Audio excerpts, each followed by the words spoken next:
Olá, muito boa noite. Bem-vindos ao Conexão Angola, o programa de análise, comentário e atualidade internacional aqui na sua TPA. Já sabe que o seu compromisso é connosco a esta hora neste canal. Por isso é que, pontualmente e religiosamente, estamos aqui sempre, semanalmente, para o informar e também levar até a si um debate mais amplo possível, no sentido de fazer com que você crie a sua própria opinião sobre os assuntos que dominam a atualidade internacional. Já sabe que, assim como disse, toda a semana aqui na sua TPA1, nós levamos até assim uma abordagem aberta, inclusiva e também abrangente, para, junto dos nossos comentadores habituais, percebermos um bocado a razão das situações que vão marcando os noticiários que dominam o mundo. E, para o efeito, fazemos sempre uma conexão um pouco por todo o mundo para, junto dos nossos especialistas, colhermos um comentário especializado, passa a redundância, para percebermos a razão dos fenómenos. Assim é que, como é habitual, vou fazer já a apresentação dos nossos comentadores convidados para esta noite, que nos ligam um pouco de várias latitudes. Assim é que passo a cumprimentar já o Wellington Calazans, que nos fala da Europa, está concretamente em Estocolmo, na Suécia. Wellington, boa noite. Boa noite, David. Boa noite, colegas de painel, e a você assistindo à televisão pública de Angola. Num outro extremo está justamente o Francisco Pegado, a partir de Toronto, no Canadá. Está na América, extremo norte. Boa Boa noite, noite. David. Boa noite, colegas do painel, e boa noite de todos os telespectadores da TPA. Vasco Suamo fala-nos a partir de Portugal, está na Covilhã. Vasco, boa noite e bom retorno aqui ao nosso convívio, depois de alguma ausência justificada. Boa noite, David. Boa noite, Angola, e também boa noite a colegas do painel. E de um outro ponto de Luanda está a falar-nos o professor Matias Pires, que nos está a falar justamente de outro ponto de Luanda, como disse, que não aqui nos estúdios da TPA, sendo que muito recentemente mudámos-nos da Ho Chi Minh para o Centro de Produção de Camama. Professor, muito boa noite e bem-vindo. Boa noite, David. Boa noite, colegas, e boa noite aos nossos fiéis telespectadores do Conexão Angola. Professor, vamos justamente começar por si para darmos conta de uma matéria que está a marcar a atualidade internacional e um pouco aqui pela nossa sub-região, pelo facto de, na última quinta-feira, ter acontecido mais uma eleição, uma ronda eleitoral para a admissão de novos membros não permanentes do Conselho de Segurança das Nações Unidas, no caso 10, que se juntam aos restantes 5 que são os membros permanentes. E o lugar reservado à África foi ocupado por Moçambique. Moçambique que chega a esta posição pela primeira vez na sua história, um lugar que Angola já ocupou por 2 vezes, portanto é um membro não permanente do Conselho de Segurança das Nações Unidas e que na sua primeira reação, os representantes moçambicanos a este ato já disseram que a prioridade do país, além de advogar pelos vários outros assuntos do continente, será justamente a luta contra o terrorismo. David, eu devo começar por felicitar os nossos irmãos moçambicanos por esta vitória que representa a sua eleição a membro não permanente do Conselho de Segurança das Nações Unidas. Foi uma vitória retumbante, porquanto a mais expressiva no seio dos 5 países eleitos para integrar os membros não permanentes. É verdade que, tal como disse o David, os não permanentes são 10, mas de acordo com os mecanismos de rotação, foram tanto eleitos, dos 10 permanentes, foram eleitos apenas 5. De tal sorte que, por exemplo, o continente africano tem também no Conselho de Segurança como não permanentes o Gabão e o Ghana, que ainda cumprem mandatos. E esta eleição de Moçambique, tanto terá efetividade, o mandato de Moçambique inicia no dia 1 de janeiro de 2023 e vai até, tanto o fim de 2024. Foi um momento muito celebrado por Moçambique, fez um Estado-Maior no país, como se celebram, por exemplo, os resultados eleitorais nos pleitos nacionais,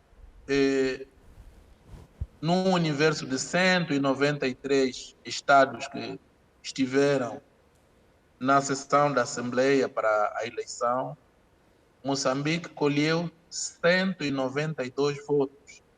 Foi um voto unânime, apenas a Venezuela que não votou, não que não quisesse, mas porque por questões de cotas em atraso, tanto perdeu a faculdade de votar naquele instante.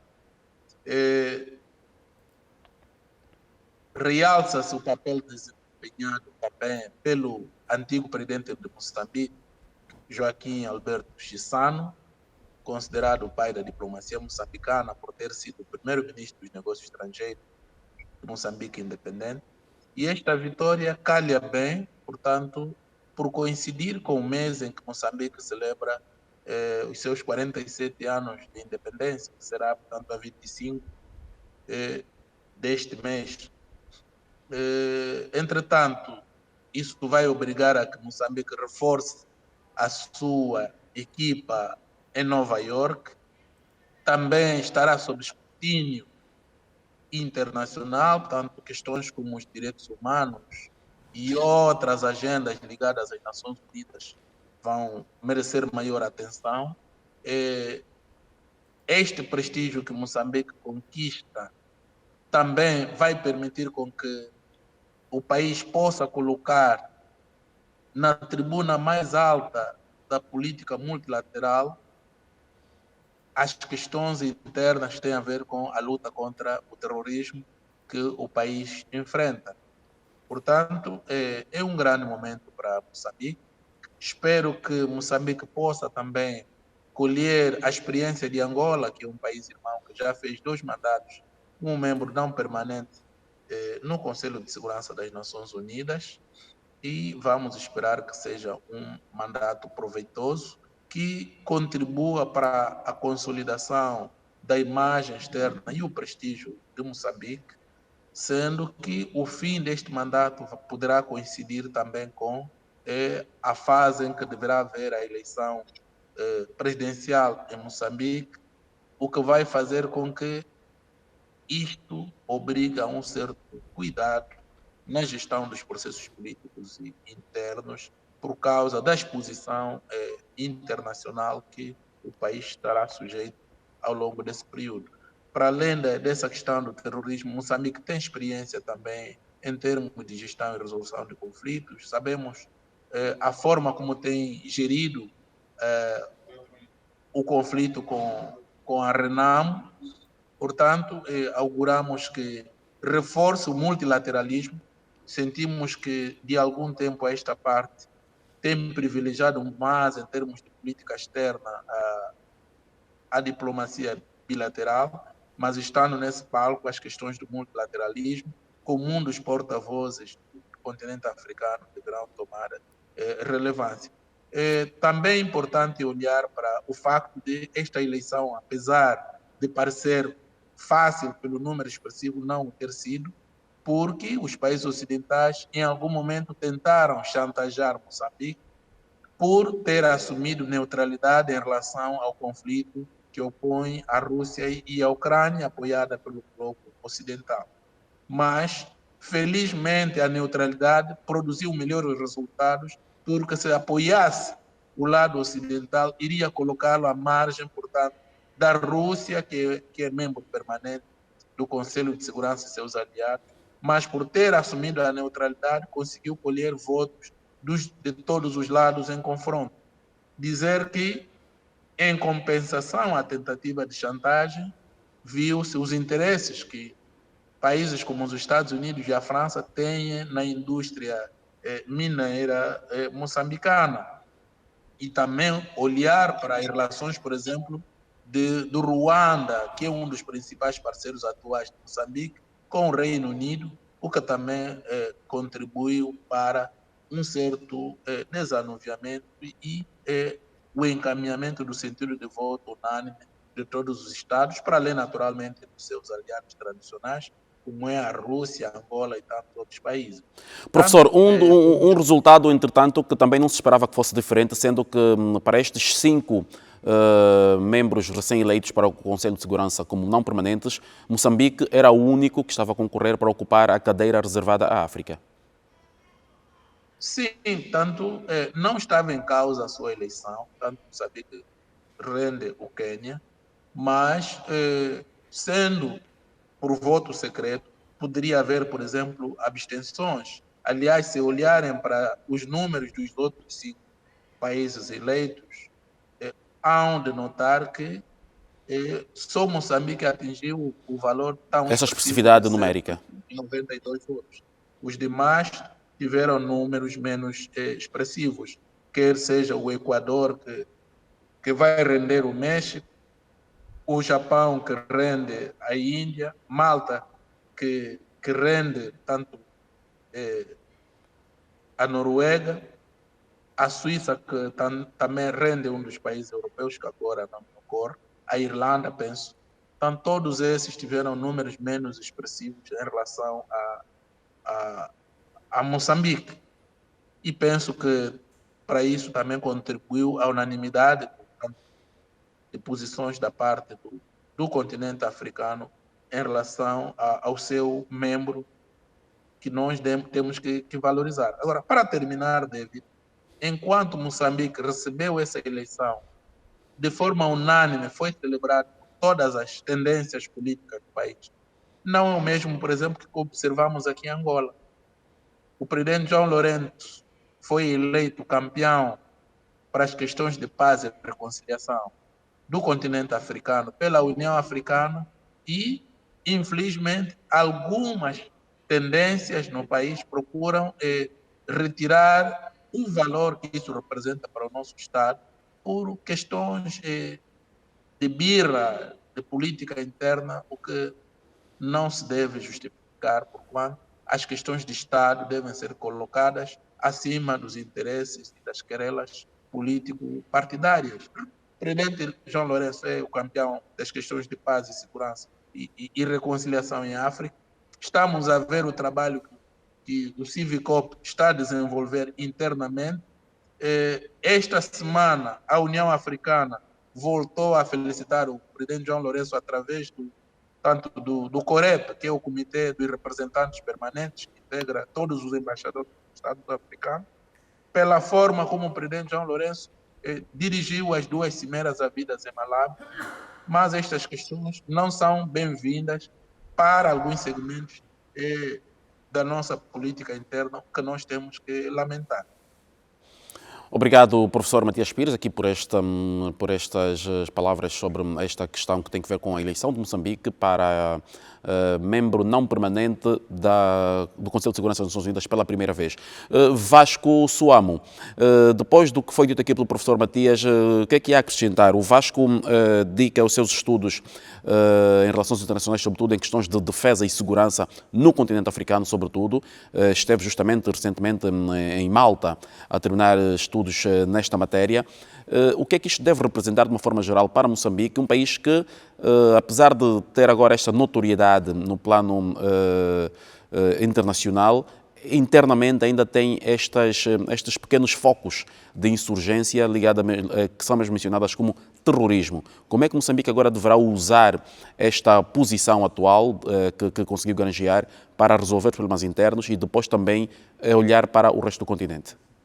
Obrigado, David. Eu acredito que a eleição de Moçambique como membro não permanente do Conselho de Segurança das Nações Unidas chegou numa boa hora, uma vez que, como nós sabemos, o terrorismo é atualmente uma das principais, se não a principal ameaça à paz e à segurança internacional.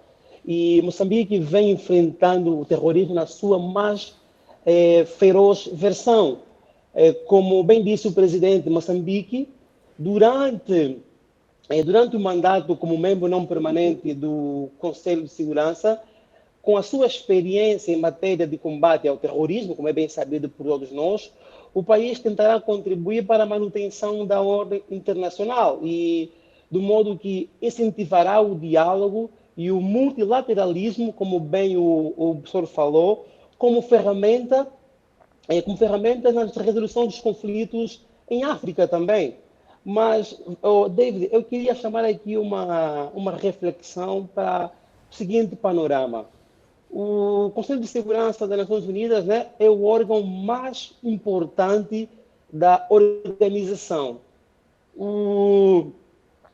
A forma como ele foi composto refletia a conjuntura internacional na época da sua composição, que tinha as basilares no contexto da Segunda Guerra Mundial, né? Já se passaram muitas décadas de lá para cá e turas do Conselho de Segurança continuam a mesma. Acredita-se que mudou comutativamente, conseguimos perceber que a conjuntura internacional mudou e o Conselho de Segurança continua com as mesmas basilares, continua com as mesmas ferramentas de funcionamento de um contexto pós-Segunda Guerra Mundial. Então, eu acho que essa dinâmica de escolher um país da África, escolher um país da América Latina, escolher um país da Europa para entrar como membro não permanente, na minha visão, é mais uma artimanha para não se efetivar a devida reforma do Conselho de Segurança. É urgente, porque estamos em uma outra conjuntura. Precisa se abrir, precisa se reformar, de modo que países da África, países da América Latina, da Ásia, da Europa, possam entrar como membros permanentes. E uma outra coisa, eu sou totalmente contra que qualquer ação, qualquer resolução do Conselho de Segurança da ONU precisa ter a unanimidade para ser executada. Eu acho que não poderia ser assim. A reforma deveria abrir o Conselho de Segurança, ou os lugares dos membros permanentes, e não necessariamente a unanimidade venha a ser algo sine qua non para se executar uma resolução. Mas, tirando isso, acredito, enquanto não chega a reforma, pronto, é de parabenizar Moçambique e temos a certeza, como bem o professor também disse, a experiência de Moçambique em questão de conflito, a experiência de Moçambique no combate ao terrorismo vai ser muito útil durante este mandato. Parabéns mais uma vez à população, ao Estado moçambicano em si. Obrigado, Vasco. E de resto, essas chegas que o Vasco deu aqui já aqui foram abordadas algumas vezes no programa, quando se falou da questão da necessidade da reforma do Conselho de Segurança e, sobretudo, quando se apresentou a proposta para se regularizar o direito de veto, ou seja, o direito de veto teria que ser justificado sempre que cada um dos Estados o usasse. Wellington Calazans, Moçambique, membro não permanente do Conselho de Segurança das Nações Unidas. David, antes de tudo, temos que lembrar que Moçambique é um país irmão e temos que torcer para que os resultados da presença deste país amigo possa ser celebrado no final, né? Que toda essa trajetória que vai ser percorrida a partir desta grande conquista possa ser coroada com todos os êxitos que nós esperamos. Por outro lado, David, eu sempre gosto de trazer algumas questões que não são tão simpáticas para algumas pessoas, mas que são necessárias, né? Moçambique tem sido tema de debate aqui no nosso programa diversas vezes e, lamentavelmente, sempre com aspectos muito negativos, desde as questões naturais, né, que são as tragédias que temos reportado e comentado aqui e as consequências delas, como também as questões políticas relacionadas à defesa e soberania do país, porque uma forte pressão de ações chamadas de terroristas foram reportadas e, consequentemente, a presença externa de forças militares para assegurar como se diz, a estabilidade no país. Então, eu lembrei muito de tudo isso quando eu estava me preparando para esse comentário, porque eu lembrei do Prêmio Nobel da Paz atribuído a Barack Obama, né, que naquela oportunidade ele fazia guerra e continuou fazendo durante até o último dia do seu segundo mandato. Foi o único presidente, inclusive, dos Estados Unidos que fez guerra todos os dias. Então, eu espero que Moçambique, como membro não permanente do Conselho de Segurança, possa se organizar internamente, né, para que ele não seja apenas, e essa manipulação já foi tentada antes mesmo, e como chantagem, como colocou muito bem aqui o professor Matias Pires, para que ele mudasse a sua posição em relação a essa situação na Ucrânia, a Rússia, a Ucrânia, etc., mas que ele consiga internamente ser uma referência positiva para que possa justificar a sua presença no Conselho de Segurança. não é? Afinal de contas, é uma responsabilidade enorme perante outras nações. Então, essa é a expectativa que eu tenho, como um brasileiro que sou, e falando para uma televisão pública de Angola, de que um país irmão como Moçambique se organize internamente e para que possa ser uma referência positiva. E esse é um passo que eu considero fundamental para que ele possa justificar essa indicação, essa responsabilidade que recebeu aos olhos do mundo. Então, de um modo geral, David, devemos aí exaltar, como eu falei, essa conquista do país, porque entra para a história e que não só como uma questão política interna e de disputa eleitoral seja usada pelo presidente, mas que para a autoestima do povo moçambicano, que anda em baixa, isso possa servir de uma semente muito positiva nesse resgate, porque o povo moçambicano precisa de boas notícias e de bons acontecimentos para que possa reagir a tantas situações adversas como temos comentado aqui no nosso programa nos últimos meses. Obrigado, Wellington. E agora temos de também cumprimentar a Neanda Salvaterra, que já se juntou a nós. Neanda, muito boa noite, bem-vinda a mais essa conexão. Neanda Salvaterra, lembra os nossos telespectadores, está a falar-nos a partir de Nova Iorque, nos Estados Unidos da América. Neanda, boa noite. Boa noite, David, e boa noite aos colegas e o público angolano. Obrigado. E vou passar aqui para um breve comentário do Francisco Pegado, justamente sobre essa questão ainda que tem que ver com a eleição de Moçambique, membro não permanente do Conselho de Segurança das Nações Unidas, o primeiro mandato deste país, como lembrou o Wellington, país irmão de Angola. Olha, David, obrigado. Meus colegas que me antecederam já falaram quase tudo. Eu só quero dar a importância do Conselho de Segurança, que é considerado o órgão mais poderoso das Nações Unidas, como disse aí o meu colega Vasco. É o conselho encarregado de manter a paz e a segurança internacionais, pode tomar decisões juridicamente vinculativas e tem o poder de impor sanções e autorizar o uso da força. Moçambique faz parte deste cenário e, como é sabido por todos os meus colegas e o público em geral, a situação que o Moçambique tem vivido em Cabo Delgado. Também vou aproveitar, pegar as falas de Verônica Macamo, a ministra dos Negócios Estrangeiros e Cooperação moçambicana, que disse que Moçambique já leva uma experiência na luta contra o terrorismo, nomeadamente em Cabo Delgado. Também salientou que Moçambique quer garantir a paz efetiva no país. Sabemos a história do que aconteceu em Moçambique. E também ajudar na luta da pirataria marítima, no tráfico de pessoas e drogas, também tráfico de órgãos humanos, que é um dos mercados que, infelizmente, fornece ainda, o que tem acontecido, falamos muito pouco nisso, o uso das tecnologias, e também na luta contra as questões do meio ambiente e também questões do género. Moçambique merece, Moçambique substituiu o Quênia e vai fazer o seu papel. Espero que não seja só um papel ficar sentado e assinar, que consiga realmente impor-se e mostrar que não é só Moçambique nessa situação, os outros 53 países africanos também têm situações quase idênticas, um bocadinho diferente, dos temas que eu passei, todos nós temos algo que pode ser atribuído em cada país. Parabéns a Moçambique, parabéns à política moçambicana, nesse caso, a diplomacia moçambicana que conseguiu chegar aí, e as pessoas que acreditaram em Moçambique.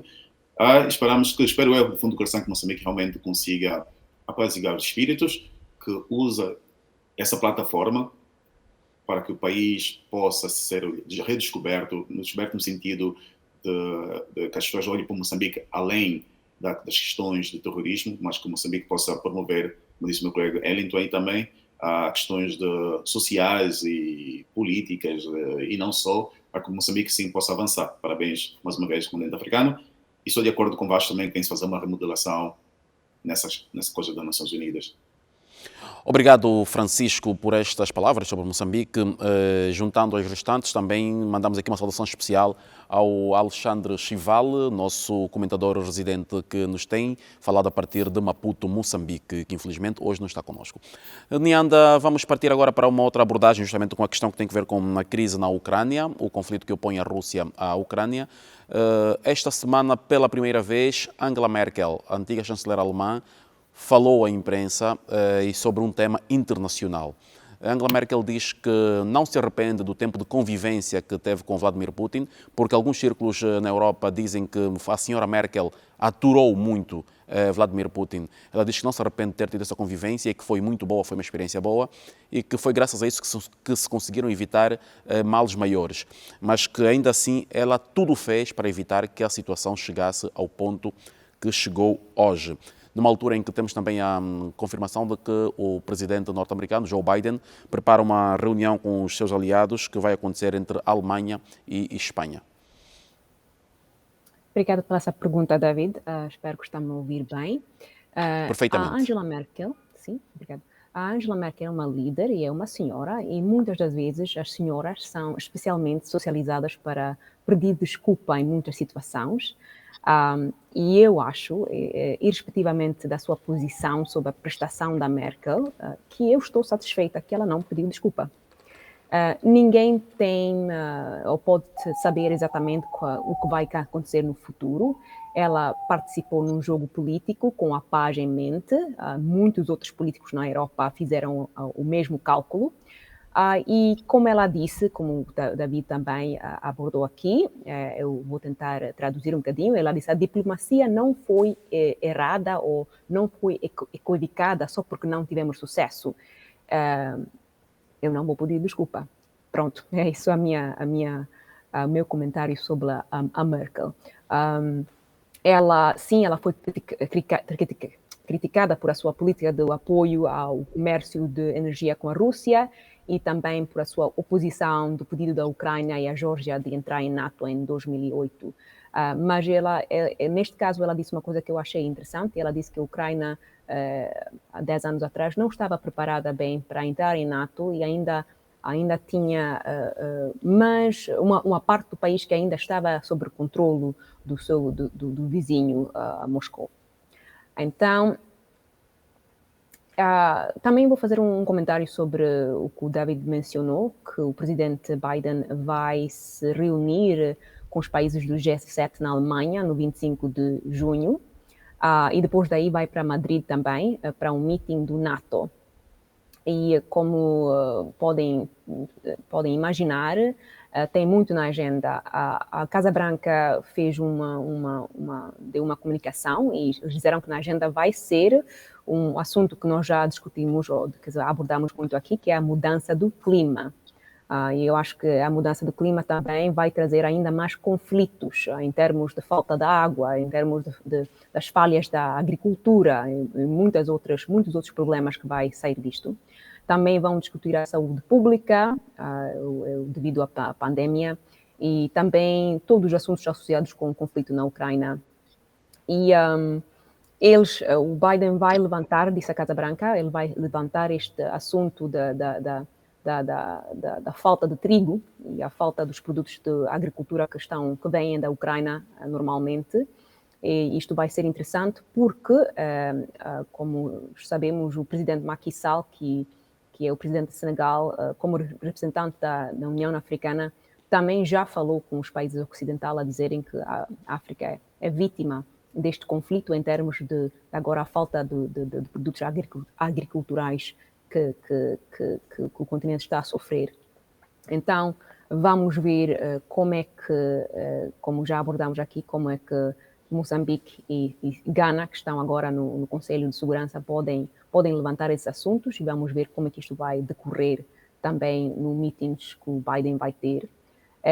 Nós sabemos que tudo isto está a acontecer, quer dizer, num tempo onde a Ucrânia está a pedir para mais assistência militar para combater a Rússia, e enquanto o Biden também quer apoiar a candidatura, dizemos, de Suécia e Finlândia para o NATO.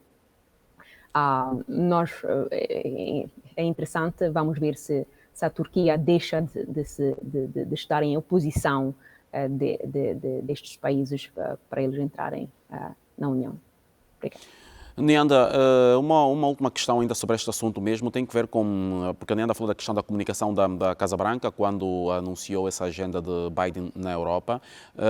Uma gafe que saltou à vista quando A porta-voz da Casa Branca que anunciava confundiu o Brasil com a Venezuela, sendo que tratou Bolsonaro como se devesse referir ao presidente da Venezuela, Nicolás Maduro, e sobretudo também porque o Brasil está em fase de pré-campanha política para as eleições de setembro e muito se vai falando sobre a política interna, mas também os candidatos, os principais pelo menos, Lula e Bolsonaro, vão também tentando falar sobre a política externa. E nestes comentários desta semana, Lula da Silva fez um comentário a Joe Biden, tendo dito que esta reação de Joe Biden para com a Ucrânia não se vê em momento nenhum para com as situações também devastadoras que acontecem em África. É que, sim, obrigado pela pergunta. Olha, os países da América ou do continente sul-americano têm o direito das suas posições. Nós sabemos que, e vamos abordar isto mais quer dizer, no programa, mas que vai haver uma cimeira dos países sul-americanos. E aí, por exemplo, o Bolsonaro, que esteve muito crítico da presidência do Biden, ele vai estar presente, mas muitos outros países disseram que não vão ir. O Lula tem o direito de fazer a sua crítica, e vamos ver se ele toma a liderança do país, se ele volta ao poder, se esta crítica vai ser traduzida em uma política que é mais em oposição aos Estados Unidos. Nós sabemos que, historicamente, o Brasil sempre tomou uma posição única a representar os interesses do Brasil e também da posição de países que ainda estão a desenvolver, e não necessariamente a posição dos Estados Unidos. Obrigado, Nianda, por estes comentários, e já vamos falar mais lá para frente sobre essa Cimeira das Américas e sobre esse possível boicote já anunciado por alguns países da região. Francisco Pegado, continua a situação na Ucrânia, mais de 100 dias de conflito. Merkel falou pela primeira vez sobre o assunto. Biden anunciou então esta ida à Europa e também o Kremlin diz que encontra-se disponível para retomar o diálogo e sabemos que, por exemplo, Kiev já disse que não vai retomar o diálogo nas condições que o Kremlin impõe. Continuamos neste impasse. Infelizmente, continuamos neste impasse, David. Kiev vai ter que ceder, acredito eu. O Kiev tem todo mundo sabe, tem um apoio da NATO e alguns outros países que não fazem parte da NATO, mas vai ter que ceder algumas concessões, porque quando se fala-se de paz, a paz tem que ser negociada e a paz tem que ser toma lá, dá cá. Alguém tem que dar algumas coisas, outras pessoas têm que receber. Eu volto a repetir, digo sempre constantemente, não será possível ter uma paz sem incluir a Rússia. Não importa que a NATO faça, a Rússia tem que estar incluída nesse processo de paz. E nesse processo de paz tem que haver concessões tanto da Rússia como da Ucrânia. A diplomacia dos dois lados está a tentar fazer a sua parte, mas dá a impressão que tem uma parte que eles param. A Ucrânia, não quero aqui citar nomes, mas parece que a Ucrânia dá 2 passos para frente e 15 para trás. A Rússia dá 20 passos para frente e 1 para trás. E vamos continuar nesse impasse, mas tudo vai depender dos países que realmente querem tentar fazer com que essa guerra pare. A Europa tem que estar envolvida, os Estados Unidos. Quero chamar a atenção também, a Turquia tem uma palavra nisto tudo, mas enquanto não for, e a Alemanha, que um parceiro aí muito grande, foi durante muito tempo, não a sério, um parceiro muito grande como eu disse, a Europa, mas a Alemanha faz parte da Europa, parceiro da Rússia. Eu acho que esses países têm a chave. Talvez apareça um outro país, talvez o continente africano consiga dizer alguma coisa, mas eu acredito que a chave está neste lado. E enquanto os Estados Unidos também não ceder, porque esses envios de armas, sim, estão numa guerra, ou uns chamam de guerras, outros chamam de missão especial, operação especial, na minha opinião, já é uma guerra há mais de 100 dias e pessoas morrem, e armas letais, isso é uma guerra. Eu vivi num país de guerra e sei muito bem que é uma definição de guerra. E já está na altura, que os líderes possam sentar e ver que todo mundo está a perder, principalmente a Ucrânia perde muito mais, são vidas ceifadas, o país destruído, e quanto mais o país seja destruído, mais tempo leva a recuperar. Uma nação inteira está numa situação terrível e o mundo está, nesse momento, virou as costas para os outros problemas e está virado para a situação da Ucrânia. David, Joe Biden, Sim. essas viagens, esses encontros são importantes, mas espero que produzam alguma coisa. Não seja só um encontro de diplomatas que falam, escrevem coisas e não sei nada. Espero mais por mais resoluções, porque são mais de 100 dias, é muito tempo. E cada vez mais, o presidente ucraniano disse esta semana que está a perder terreno por falta de apoio de armas mais potentes.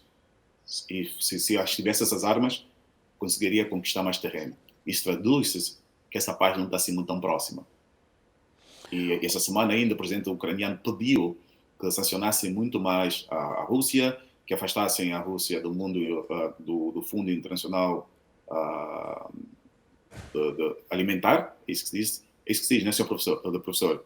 Do Fundo Internacional de Alimentos, ou Alimentar, é por aí, pediu que afastassem e pede muito mais sanções. E acabou também de sancionar, mais uma vez, com duras sanções, ao presidente Putin e o resto da sua comitiva. Então, parece-me que estamos mais para lá do que para cá. Obrigado, Francisco. Wellington, sanções que, ao que se diz, na prática ainda não têm um efeito visível na Rússia, sendo que a Rússia diz que está a seguir a sua vida normal. Vimos críticas na quarta-feira porque Vladimir Putin faltou a um programa de televisão onde tradicionalmente aparecia já há muitos anos. Voltou-se a especular a questão da saúde de Putin, mas no dia seguinte Putin teve um encontro com jovens universitários. Portanto, apareceu e falou, esteve lá. Lavrov foi impedido de viajar para um país amigo, a Rússia foi impedida de fazer a sua diplomacia. Lavrov teve que fazer uma alteração à sua agenda, foi para um encontro com a Turquia, que se mete no papel de mediador. Portanto, o Francisco falou aqui da ausência de um mediador credível para as duas partes. A Turquia tenta ocupar esse lugar. Mas vamos começar aqui pelas falas da senhora Merkel, que pela primeira vez, desde que deixou a política ativa, se assim se pode dizer, falou sobre uma questão internacional e foi justamente sobre esse conflito da Ucrânia e a Rússia. David, essa questão da fala da ex-líder da política alemã, Angela Merkel, ela ganhou uma repercussão muito grande, porque ninguém pode negar que ela realmente teve êxito ao tentar o ingresso da Ucrânia na NATO e evitou que o que estamos vivendo hoje tivesse sido vivido no passado. Até porque essa foi a única condição exposta pelos russos para que essa situação fosse evitada. Assim como ela, como representante do povo alemão, buscou o melhor para a Alemanha, que era a construção do Nord Stream 2, que é o gás barato e que iria fortalecer ainda mais a indústria alemã. Então, tudo que está acontecendo hoje de ruim para a Alemanha está sendo desfeito o trabalho que foi construído ao longo de 16 anos pela Angela Merkel na política internacional. Então, ela defendeu os interesses do povo alemão ao promover essa relação positiva com a Rússia, e ela tentou evitar uma guerra dentro da Europa ao tentar impedir que um país que fizesse fronteira com a Rússia ingressasse na NATO. Então, nenhuma novidade no que ela falou.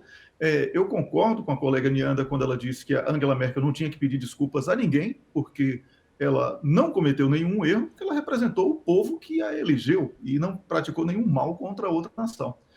Sobre essa questão, David, do Lavrov ter sido impedido de viajar numa viagem programada para a Sérvia, é importante que isso seja destacado como algo muito ruim e que inviabiliza ainda mais essa tentativa de busca pela paz através do diálogo.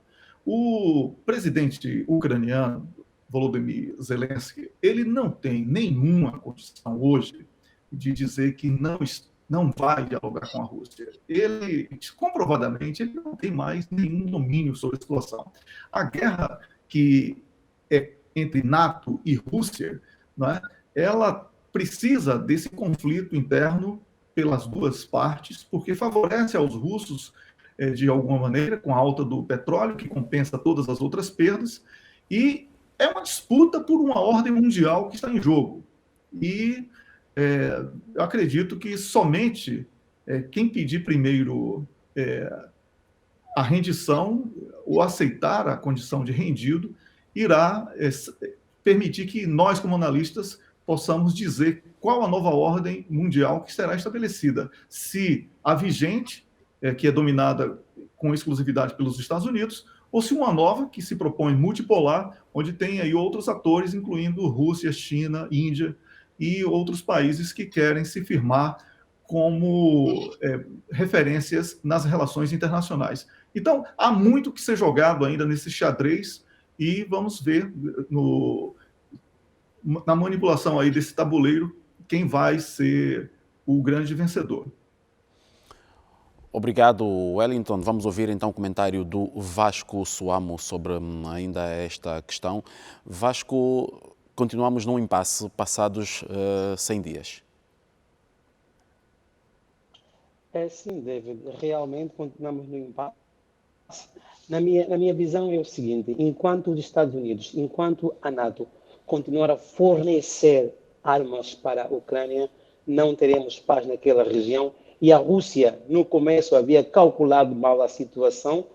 Nitidamente, podemos ver que recalculou a situação, recalculou o conflito e que está a ocupar, sim, várias áreas na Ucrânia e já está a se preparar, ou melhor, já está preparada para uma guerra prolongada. Então, enquanto os Estados Unidos, que é o líder da NATO, nós todos sabemos, enquanto os países do Ocidente continuarem a dar armas para a Ucrânia, dificilmente chegaremos numa paz naquela região. O que tem que se procurar aí é juntar os líderes na mesa de negociação. Esses países, ao invés de enviarem armas, que enviassem diplomatas para conversar com Putin, para conversar com Zelensky, de modo que possam ir à mesa de negociação e acabar com isso, e não as armas. Em relação ao que está a ser dito da Angela Merkel, eu concordo plenamente com os colegas. Na minha visão, eu acho que estão a apontar a culpa para Angela Merkel, talvez é para tentar desviar a atenção das ações sinuosas, né, que o seu sucessor, o Olaf Scholz, tem de forma cristalina mostrado que não tem mostrado, digamos, de forma cristalina qual é a posição da Alemanha. Como ela bem dito, a Merkel conseguiu evitar por 2 vezes essa situação. Dissuadiu em 2008 e também 2015. Parcerias econômicas, todos os países fazem de certeza e ela calculou-se muitíssimo bem e a Alemanha, vamos aqui combinar, nesses 16 anos de Angela Merkel, se tornou, sim, ou garantiu o seu poder, ou garantiu a sua imagem como líder na Europa, graças às políticas de Angela Merkel também. Não adianta que nós queremos botar a culpa para ela, e está sim certa, não tenho que pedir desculpa. Queria também falar um pouquinho em relação ao que o Lula falou do Biden. Todas as vezes que o Lula foi à televisão ou foi à imprensa, de modo geral, para falar sobre a guerra da Ucrânia, o Lula foi certeiro. Infelizmente, a mídia internacional ou a mídia ocidental está programada para atacar todo mundo que não vai de acordo com o que a NATO manda, que não vai de acordo com o que os assessores da NATO mastigam e vomitam na comunicação. O Lula está assim certo. Nós vimos, por exemplo, que há semanas atrás tivemos a volta das rebeliões, por exemplo, no leste da República Democrática do Congo. O que a Casa Branca falou sobre em relação a isso? O que o Biden falou? Sim, quando é que o Biden, na televisão, falou para doar €1 ou $1 para pessoas que em África, na Índia e em outras partes do mundo morrem à fome? Foi isso que o Lula criticou. Foi isso que o Lula apontou. E o Lula está certo. Assim também como na na entrevista que foi divulgado no mês passado, ele apontou que sim, Zelensky também tem culpa nesse conflito da Ucrânia, o Putin tem e o próprio Biden também tem, que o Biden poderia pegar um avião e ir até a Rússia conversar com Putin, poderia juntar isso antes do conflito eclodir, mas não foi isso. Por quê? Porque tinha interesses por trás. Acredito eu que aquela pessoa que critica as falas do Lula em relação ao conflito na Ucrânia, ou está totalmente alinhado com o que a NATO, o que os mídias ocidentais têm passado, ou então podemos considerar como um débil mental. Obrigado, Vasco. Mas lembramos aqui que uma das atitudes mais notáveis da administração Biden nos últimos tempos foi justamente a reação que Joe Biden teve para com a pandemia da Covid-19, num apoio claro que a administração norte-americana, liderada por Joe Biden, deu ao continente africano e que Angola foi um destes países beneficiários. Vamos ouvir então a opinião aqui do professor Matias Pires, cuja ligação perdemos por instantes. Wellington não falou do documentário de Lula sobre Joe Biden. Olha, David, em ano eleitoral, todos os Foi propositado, parece. Exatamente. Em ano eleitoral, todos os comentários que são feitos, eles buscam muito mais uma projeção da imagem do que necessariamente alterar aquilo que está sendo comentado. Porque o ex-presidente Lula sabe que nem todos os problemas podem ser explicados como se fosse uma aula para crianças na escola primária. A ajuda de Biden à Ucrânia é uma tentativa desesperada de manutenção de uma ordem mundial, como eu falei há pouco, que é vigente e liderada pelos Estados Unidos nas últimas décadas, e que hoje está em declínio, não é? E se o ex-presidente Lula ignora isso, como brasileiro que sou, eu só peço desculpas aqui ao público, porque ou a ignorância ou oportunismo político, porque aquelas palavras são muito infantis para a complexidade que é esse assunto. Obrigado, Wellington. Professor Matias Pires, o Vasco, na sua abordagem, falou aqui da questão da necessidade de uma diplomacia mais agressiva, se assim se pode dizer.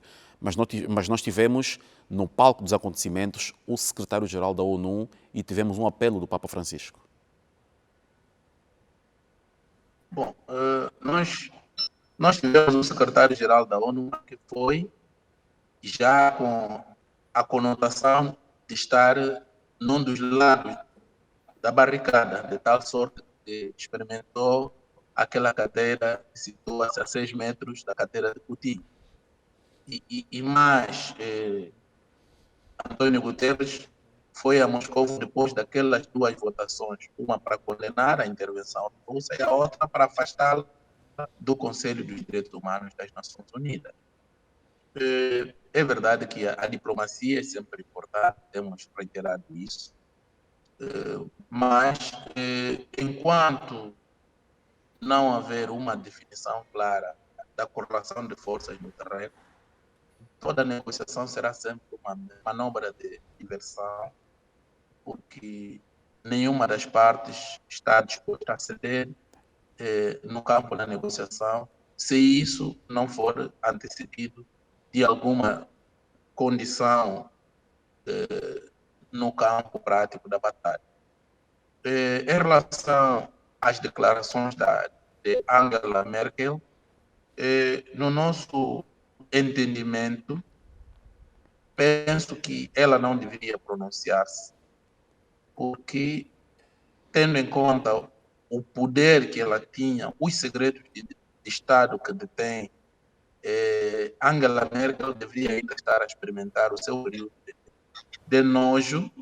É esse o comportamento que se espera de pessoas que servem o Estado a alto nível, e essas suas declarações só demonstram que a Europa está dividida, porque o que ela disse, ainda que não o tenha dito literalmente, é que com ela a Alemanha teria seguido outra direção. E quando a Alemanha segue outra direção, metade da Europa Ocidental, da União Europeia, segue outra direção. Portanto, ela tomou as decisões que tomou no quadro do realismo político e daquilo que em relações internacionais se chama a raison d'État. Raison d'État, que é um conceito que, iniciado com Maquiavel, foi aperfeiçoado por Cardeal de Richelieu, tanto antigo primeiro-ministro do governo francês. A razão de Estado, portanto, independentemente da agenda multilateral do Ocidente, mas o interesse nacional alemão determinou que ele agisse como agiu e fez-lo bem. Vimos, por exemplo, Merkel a assumir uma agenda completamente diferente, a tentativa de Trump tentar subjugar a Alemanha. Merkel sempre procurou ter uma política de firmeza e não de ser subserviente aos interesses americanos. Fez-lo bem, como dissemos, mas nessa altura não fica bem ela pronunciar-se. Isso pode criar alguma perturbação, o que de facto reitera a condição de a Europa Ocidental estar dividida. Quanto à visita de Biden, ele aparece lá, independentemente da agenda oficial, para dizer que é preciso ir transmitir uma palavra de conforto aos seus amigos da Europa Ocidental, em caso de alguma eventualidade, os Estados Unidos estão aí para defendê-los, tanto da ameaça russa. Com relação à questão tanto da importância ou não do apoio americano à Ucrânia, do ponto de vista da análise realista, os Estados Unidos não estão a apoiar a Ucrânia. Os Estados Unidos estão na guerra, a Ucrânia é apenas o cenário, e nesse sentido, os Estados Unidos temem que uma derrota da Ucrânia pode representar o agigantar da influência política da Rússia, e isso pode, de alguma forma, ameaçar os interesses dos Estados Unidos naquela região geopolítica e um pouco pelo mundo. Estamos a ver, por exemplo, a Rússia a retomar o seu espaço no continente africano. Vimos manifestações na RDC com bandeira russa e fotografia de Vladimir Putin, a apelar para que a Rússia também se faça presente na RDC para acabar com os focos de instabilidade que o leste daquele país vive. Portanto, penso que é nesse quadro que podemos situar a intervenção de Biden no conflito ucraniano e não propriamente como obra de filantropia. Obrigado, professor Matias Pires. Já que está no uso da palavra, é consigo que vou continuar para olharmos para uma outra situação que tem que ver também com o continente africano. Esta semana, a junta militar liderada por Assimi Goïta anunciou que a transição no Mali da junta militar para os civis vai acontecer mesmo em 2024. Uma posição que já foi condenada várias vezes pela CEDEAO e pela própria União Africana. A junta militar não demove esta posição e há novamente uma fricção entre Bamako e a CEDEAO. Bom, numa negociação deve haver cedências de parte a parte. É verdade que o Mali enfrenta um isolamento diplomático, quer dos seus pares da CEDEAO, da União Europeia, como também da União Africana, mas recentemente a CEDEAO reuniu para refletir em torno do assunto e eles estão bastante aborrecidos com essa posição de Assimi Goïta, porque há uma reunião da CEDEAO agendada para o dia 3 de julho para voltar a analisar a questão maliana e Assimi Goïta antecipou-se, exarando esse decreto que estipula o prazo de transição para 2 anos. Entretanto, não é seguro que o próprio Goïta não venha litigar pelo poder quando se resolver cumprir o calendário eleitoral. É importante também dizer que a democracia não pode ser a qualquer preço. Todos nós somos contra os golpes de Estado, queremos que o poder seja exercido nos marcos da Constituição e da lei, mas não podemos descurar a situação de insegurança que o Mali vive. Então, mais do que lutar pelo retorno à normalidade constitucional em termos de realização de eleições e devolução do poder aos civis, é muito importante que se procure pela paz e estabilidade para que, por via da consolidação das instituições, se possa, portanto, caminhar naturalmente para a realização de eleições. Nós, Angola, temos uma experiência sobre isso. Há análises que dizem que as nossas eleições em 1992 foram, de alguma forma, precipitadas por causa da pressão também dos facilitadores do processo de paz para Angola.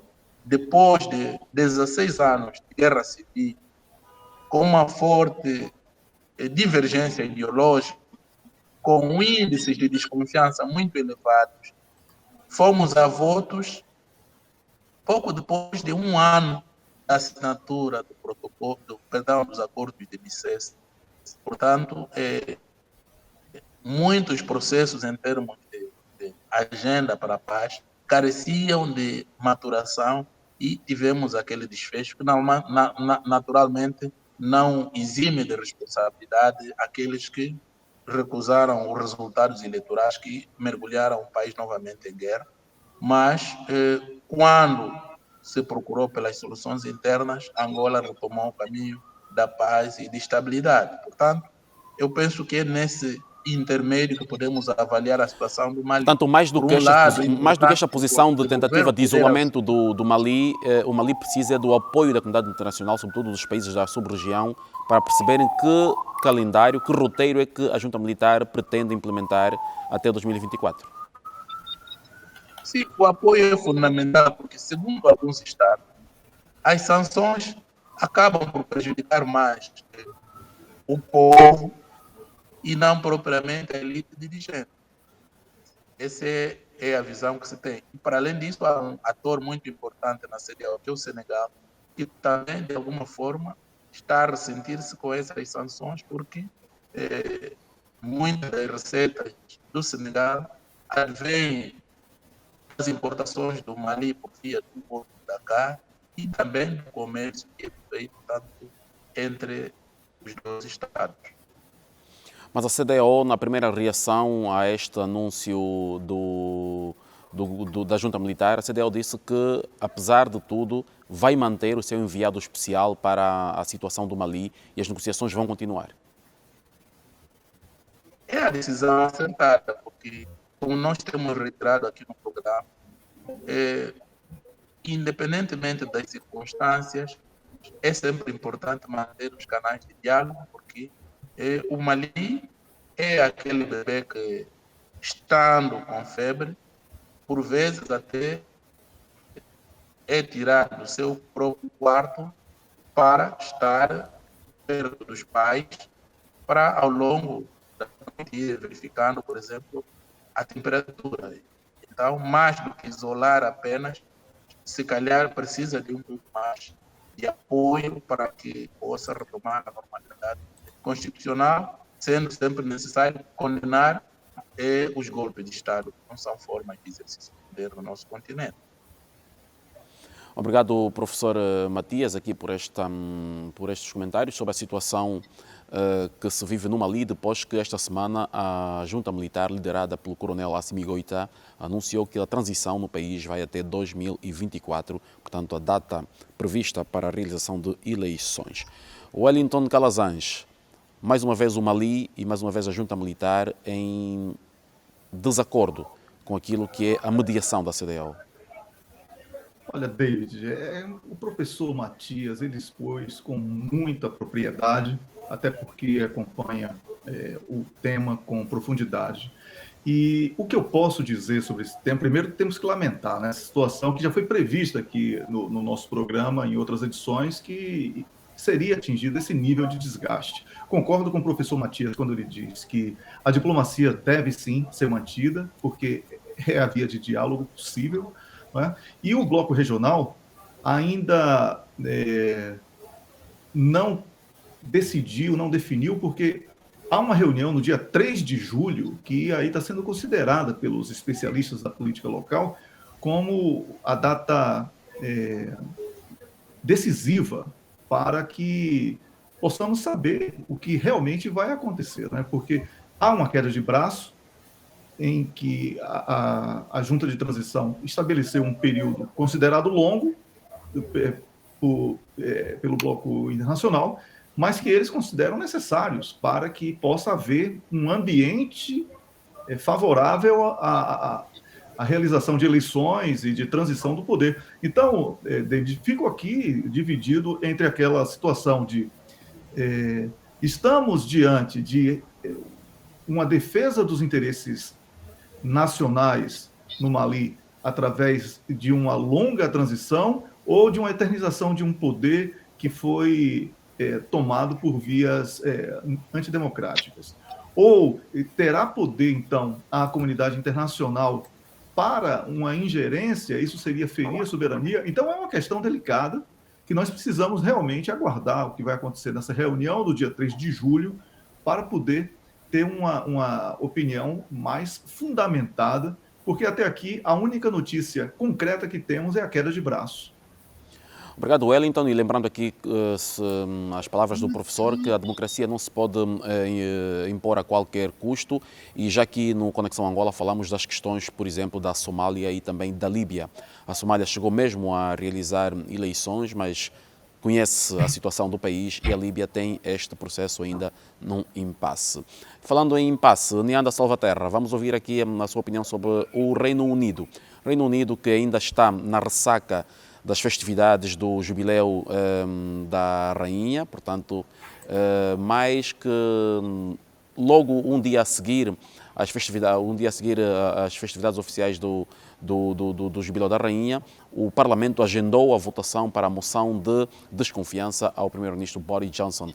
Dentre várias questões que se colocam ao primeiro-ministro, a mais sonante foram justamente as questões das festas que foram realizadas durante o tempo de confinamento.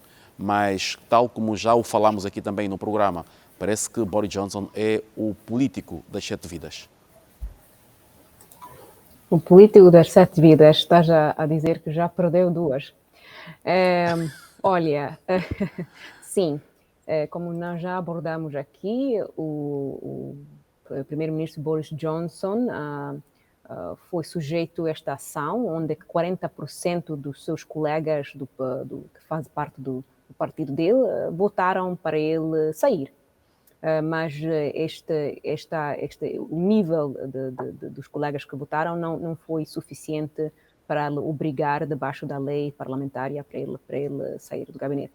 Agora, o que eu estou agora a ver, os reportes das notícias internacionais, e no New York Times eles dizem que o Boris Johnson ainda pode sofrer consequências. Vai haver uma eleição parlamentar em junho, 23 de junho, e se o Partido Conservativo perde mais membros em termos do público, que o público votam para tirar alguns membros, então, assim, o partido pode virar a dizer ao Boris Johnson que nós perdemos por causa de você e que você tem que sair. Então, isto temos que fazer lembrar que a antiga primeira-ministra Theresa May. Theresa May também teve um processo similar e quer dizer, e não saiu na primeira instância quando eles votaram, quando o partido dela votou contra ela, mas saiu numa segunda instância, quando foi claro que o partido ia sofrer muito debaixo das eleições gerais do público. Então, vamos ver onde é que isto vai acabar.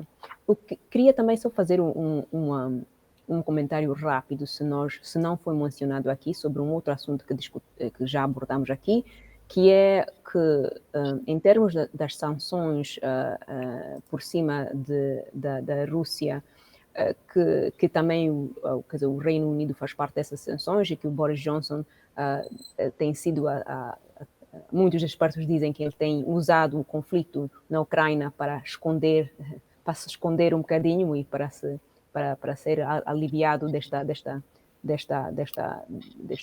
conflito que ele tem em casa lá.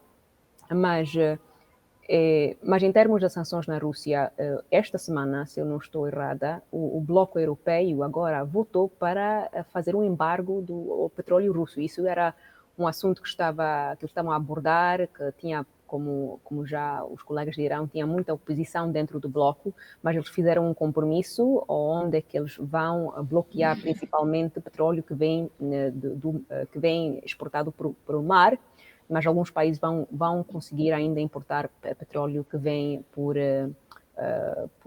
pipelines. Vamos ter que me ajudar com essa palavra lá. Então, isto, vamos lá ver, parece que 90% do petróleo da Rússia vai ser bloqueado desta maneira. Isto pode ter a ver consequências. Obrigado, Nianda, aqui por este acréscimo quanto à questão das sanções na Rússia.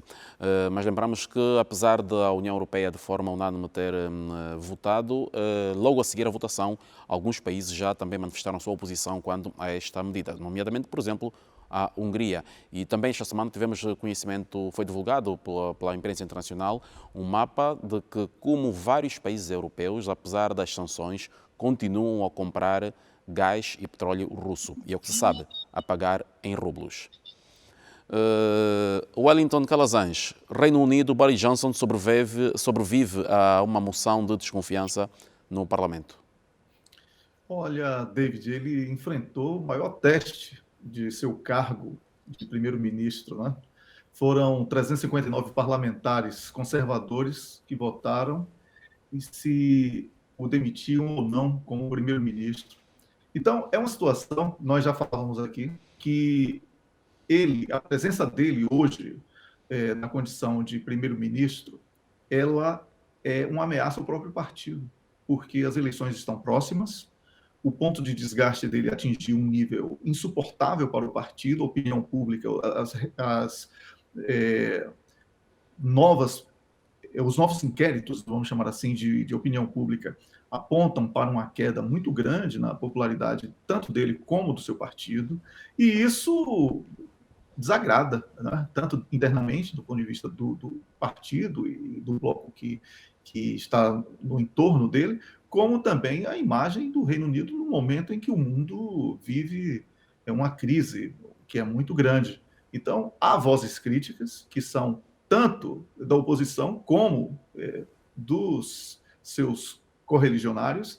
O ex-líder conservador Lord Hague, por exemplo, ele disse que o dano causado ao seu cargo de primeiro-ministro é grave, e essa mudança é o que é necessário para que os conservadores ganhem as eleições gerais de 2024. Mas Johnson parece não estar com vontade de deixar o seu posto ainda. Ele ainda considera que vai superar essa situação, não explica como, mas os maiores problemas hoje no Reino Unido, David, eles não estão relacionados ao comportamento festivo do atual primeiro-ministro. Há uma crise econômica que pode ser fortemente agravada e a derrota nas urnas, como eu falei, será inevitável se continuar nesse declínio.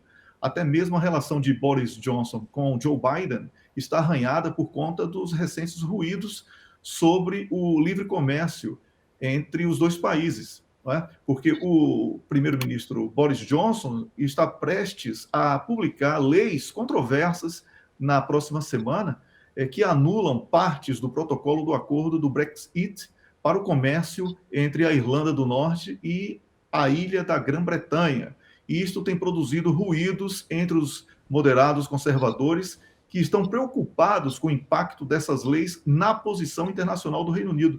Tudo isso exigirá de Boris Johnson mais do que saber dançar, como ele provou saber, mas vai ser preciso que ele mostre ter realmente jogo de cintura político para sobreviver à travessia da corda bamba onde se encontra. Os conservadores estão se preparando para um duplo golpe de derrotas no dia 23 de junho, quando defendem dois eleitorados onde eram consolidados, e o aumento de custo de vida será a questão central das próximas eleições gerais, e isso não tem sido favorável, sob hipótese alguma, ao Boris Johnson, David. Obrigado, Wellington. Francisco Pegado, a Neanda lembrou aqui a questão que teve que ver com a forma como Theresa May fez a sua demissão. Também passou por uma votação no Parlamento para uma moção de desconfiança. Conseguiu passar, assim como aconteceu com o Johnson, mas passados 6 meses, Theresa May teve mesmo que pedir a sua demissão. E recuando um pouco mais, já havia acontecido mesmo com Margaret Thatcher, que também venceu uma moção de confiança no Parlamento, mas passado algum tempo teve que se demitir. É este o desfecho que se antevê para Boris Johnson? Olha, David, obrigado pela pergunta. Poderá ser poderá acontecer, sim, não está fora de hipótese, mas lembrar que ele venceu, conseguiu passar essa moção e durante, segundo a lei na Inglaterra, durante um ano ele está protegido, não pode sofrer mais nenhuma moção. Mas, pois, Francisco, lembro-me que ele próprio fez esse comentário quando reagia ao resultado, não é? Mas o que se diz é que ele não deverá ser submetido a este tipo de situação no Parlamento, mas se a situação no país se agravar, ele próprio, de próprio punho, deverá remeter a sua demissão à rainha.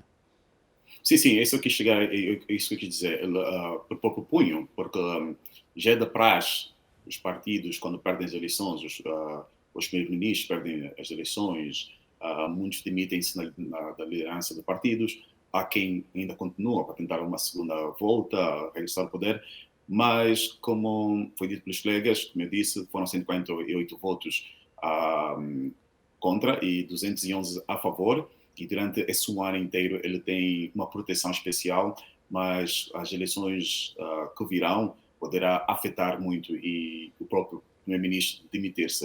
Mas muita coisa pode acontecer. A questão econômica, as questões, porque o povo ficou triste durante a pandemia, muitas pessoas não foram para as igrejas, não acompanharam os seus familiares, os seus antequeridos aos hospitais, muitos foram multados aos cemitérios e tem até membros do governo que perderam parentes que não puderam estar com suas famílias por cumprir as regras. O ministro foi visto várias vezes sem máscaras, a beber, a dançar, essa coisa toda, e furou o orgulho da Inglaterra. Nós falamos muito bem disso. Lembro-me também que o Vasco também estava nessa posição, mas a defender o ministro, e voltei a falar com o Vasco quando ele acabou de se Vasco, ainda não acabou ainda. Nesse momento terminou, porque houve a situação da Ucrânia, muitas coisas aconteceram e estavam focados noutra direção.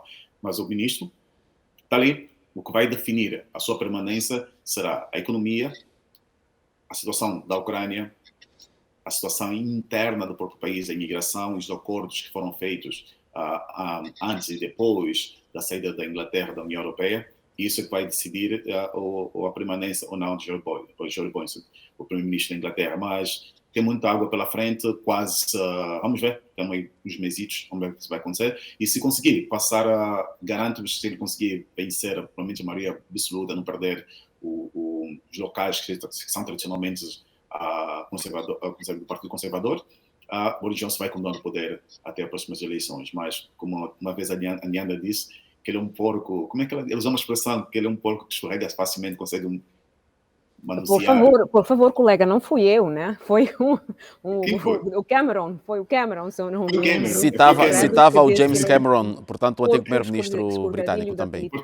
Fraseado isso, desculpa, que ele é um porco escorregadinho, você que vai conseguir escorregar-se mais uma vez e manter-se no poder, porque ele já disse que não está disposto a largar o poder.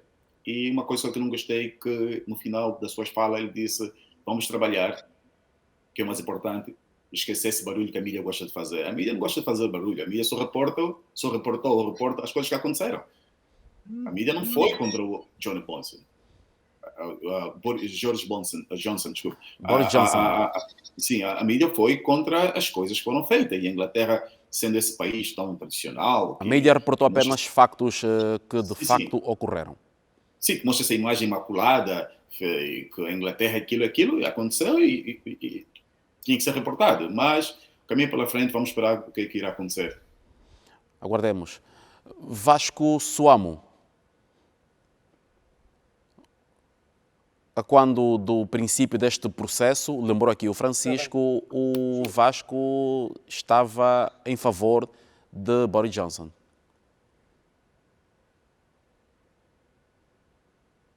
Já chego lá, pronto. Olha, embora o primeiro-ministro britânico reunir votos suficientes para se manter na liderança do Partido Conservador e, consequentemente, no governo britânico, os 41% que representam perto de 148 deputados, que inclusive foram vencidos por 211, alude o enfraquecimento de Boris Johnson. Esse é o meu entender. Ele, embora vencer, saiu um pouco fraco, porque 41%, no meu entender, é muito. Pronto, conforme o colega disse, e conforme eu defendi no primeiro dia que abordamos sobre a renúncia de Boris Johnson, a punição deveria vir, sim, mas eu continuo. Mas o Vasco dizia que a demissão era uma punição excessiva. A punição deveria vir, mas não necessariamente. Sim, não necessariamente com a perca do mandato ou então com a demissão, como bem disseste. Não. Deveria ser punido, deveria se arranjar outras formas de punição, porque, por exemplo, foi aqui bem aludido que o país vive uma crise econômica, temos a questão da Ucrânia, embora, fazer aqui um reparo, embora eu não concordar com as ações do Reino Unido em si, relacionada ao conflito da Ucrânia. Não concordo. Eu acho que, ao invés de mitigar os conflitos lá na Ucrânia, está a instigar, assim como também os Estados Unidos. Mas, voltando no tema em si, acredito que não seria necessariamente a demissão. Sem querer voltar nesse assunto, eu sei que aqui naquele dia os colegas já falaram, mostraram por A mais B que o Partido Conservador tem algumas diretrizes, tem que se seguir. Sim, entendo perfeitamente, mas ainda assim eu continuo a pensar que não necessariamente deveria ser punido com a demissão ou então com a perca do mandato. Obrigado, Vasco. Vamos ouvir o professor Matias Pires. Bom, muito pouca coisa a dizer. O facto de o exercício da função governativa ter sido objeto de um plebiscito, ainda que tenha sido dentro do partido, significa um cartão amarelo contra, tanto o primeiro-ministro britânico. É um cartão amarelo, seguramente. 3 fatores eventualmente terão pesado para a sua manutenção. Primeiro é que, em política, o contexto, tanto da época em que ocorrem os fenômenos, tem influência. Ocorre que, desde aqueles escândalos para cá, a situação evoluiu positivamente em relação à Covid-19, o que retira, de alguma forma, tensão ao nível da opinião pública. Por outro lado, eventualmente o partido ainda não tem um sucessor à altura para as próximas eleições e não podia arriscar muito. O outro fator a ter em conta tem a ver com essa guerra da Ucrânia, que retira, de alguma forma, a agenda interna em relação a esta matéria no topo, portanto, da opinião pública. Agora, resta saber, o partido deu esse voto de confiança, mas é arriscado. Qual é a opinião da opinião pública? Será que o povo tem o mesmo sentido de tolerância como ele teve no partido? É uma incógnita. Mas, repito, é um cartão amarelo que não pode ser descurado. Portanto, o Reino Unido tem essa situação que, para além destas questões internas que temos vindo a analisar, enfrenta a transição da sua saída da União Europeia na sequência do Brexit. E esta convergência aparente resultante do interesse comum pelo isolamento da Rússia não retira a importância de continuar a olhar para a agenda em relação à saída da União Europeia, porque um país com o peso do Reino Unido não pode ter sempre essa instabilidade governativa permanente. Nós vimos a Alemanha atingiu o auge de poder e de prosperidade graças à estabilidade governativa que Merkel teve de uma continuidade de 16 anos, período que Do lado do Reino Unido tivemos vários primeiros ministros, vou só citar os que me ocorrem agora: Tony Blair, David Cameron, Gordon Brown, Theresa May e agora o atual primeiro-ministro. Penso que este é um fator também que não pode ser ignorado. Obrigado, professor Matias Pires. Agora vamos voltar para o Francisco Pegado. Francisco, e desta vez para olhar para a questão de política interna no Canadá. Por estes dias aconteceram eleições locais, portanto provinciais, e há um cenário que interessa aqui ressaltarmos que tem a ver com a província de Ontário, sendo que é a província que acolhe a maior comunidade de angolanos aí neste país onde te encontras. E também a polémica que envolve agora a seleção masculina de futebol do Canadá. Mas comecemos pela política. Sim. Realmente a província de Ontário é a província que tem o maior número de angolanos e, por sinal, Toronto tem esse número, porque Toronto está dentro da província de Ontário, é uma cidade, a província é Ontário, e aconteceram as eleições provinciais, na qual, na luta das 124 cadeiras ou lugares no Parlamento, o Partido Conservador voltou a vencer, desta vez com a maioria absoluta. 83 votos, 83 cadeiras ou lugares foram para o Partido Conservador, 31 cadeiras ou lugares para o NDP, e 8 para o Partido Liberal, Partido Verde 1 e Partido Independente também 1. Isso mostra que o Partido Conservador neste momento está de bem na província de Ontário. Lembrar que o Partido Liberal durante muito tempo esteve em alta, perdendo, subindo, e a última eleições que houve no Canadá antes desta, na província de Ontário, desculpa, foi a maior derrota já vista na história do Partido Liberal, que conseguiu somente 7 cadeiras, que tinha mais de 20. E este ano houve eleições internas, elegeram um líder em 2020, na época da pandemia, e o Partido Liberal tentou buscar o seu lugar e, mais uma vez, não conseguiu somente um lugar a mais. As eleições passadas foram 7, agora tem 8, e o Partido Conservador subiu de número. O que se espera é que realmente possamos focar no lado da economia, no lado da educação, no lado da habitação, que é as 3 coisas, e a saúde, desculpa, as 4 coisas que faz com que população da província de Ontário reclama. Gostaria de lembrar que também essa foi considerada a pior eleições em termos de pessoas votantes, somente 43% das pessoas decidiram votar, e nós temos uma coisa muito, muito boa, é que tu tens uma semana para votar, voto antecipado, depois tens o blackout, depois tens o dia 2, nesse dia foi o dia das eleições, então as pessoas não têm desculpas, as pessoas têm uma semana para votarem. Podes votar, as mesas de voto abrem às 9 da manhã e fecham às 9 da noite. Então, tinha muito tempo e houve o dia único das eleições, começou mais cedo e terminou mais tarde. Isso mostra que cada vez mais as pessoas não estão talvez satisfeitas com os líderes que nos apresentam, ou as pessoas estão a baixar o número em termos de a vontade de saber mais sobre o país ou a província ou as coisas locais. Eu chamei a atenção à comunidade angolana aqui neste programa, a importância do voto. O voto é importante, porque esses votos locais são os votos que decidem nossas vidas. Os hospitais vão ser construídos, o número de imigrantes, talvez quando a província terá, a questão de saúde, o futuro das pessoas que vivem na província de Ontário. Por causa disso e outras questões de não votar, mas que muita gente começa a fugir de outras províncias, é importante que as pessoas comecem a votar. E para terminar essa questão das eleições, na sequência da eleição que aconteceu, o líder do Partido Liberal, o Sr. Steven Del Duca, demitiu-se, e a líder do Partido NDP, a Sra. Andrea Howard, que já estava como líder há quase 12 a 13 anos, também demitiu-se. E o Doug Ford, que é o premier da província de Ontário, vai continuar e vamos esperar o que irá acontecer. Mas foi uma surpresa que, no momento, Toronto, não digo a província toda, mas Toronto tem sido uma base mais liberal, mas desta vez as coisas mudaram e venceu. Quem melhor mostrou para a população que tem as melhores plataformas.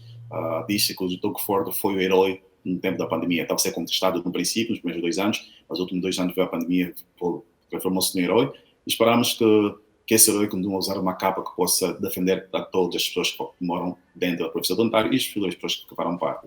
Não esqueça, repito, o voto é importante, as pessoas devem sair de casa para votar. Quem não vota não pode reclamar. Quanto à questão da seleção do Canadá, queria só esclarecer que não foi falta de dinheiro, não, é mais falta contratual. Foi uma grande polêmica, que já se fala que é para vergonha. Nunca aconteceu na história do Canadá uma equipa de futebol masculina ou feminina não querer jogar. O que aconteceu é que o Canadá, a seleção do Canadá quer aproveitar esse pico, lembrar que o Canadá nesse momento está na 38ª posição do ranking da FIFA, o Canadá está suposto a se tentar com a bola toda porque está qualificado para o Mundial do Qatar. Entrou para o Mundial do Qatar e os jogadores querem aproveitar esse momento. Uma das coisas que se diz, devido à sua qualificação ao Qatar, a FIFA e a própria Federação Canadiana, sim, eles receberam um prêmio que fala-se de quase 10 milhões de dólares. Os jogadores querem 40% deste prêmio. Os jogadores exigem também, quando eles forem ao Qatar, que as suas famílias, assumem esposas ou esposos, o que for, as suas famílias vão também ter um espaço, que haja lugar para essas forem viajar para o Qatar.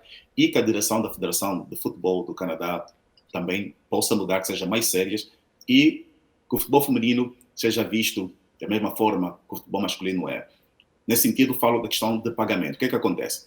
Quando falamos de futebol no Canadá, o futebol feminino é muito mais popular na questão, é a seleção que está mais nos mundiais, nos Jogos Olímpicos. Nesse momento, quem venceu os Jogos Olímpicos foi a seleção do Canadá, então as mulheres são vistas como as heroínas. Mas em termos de compensação, não são pagas da mesma forma que os homens são.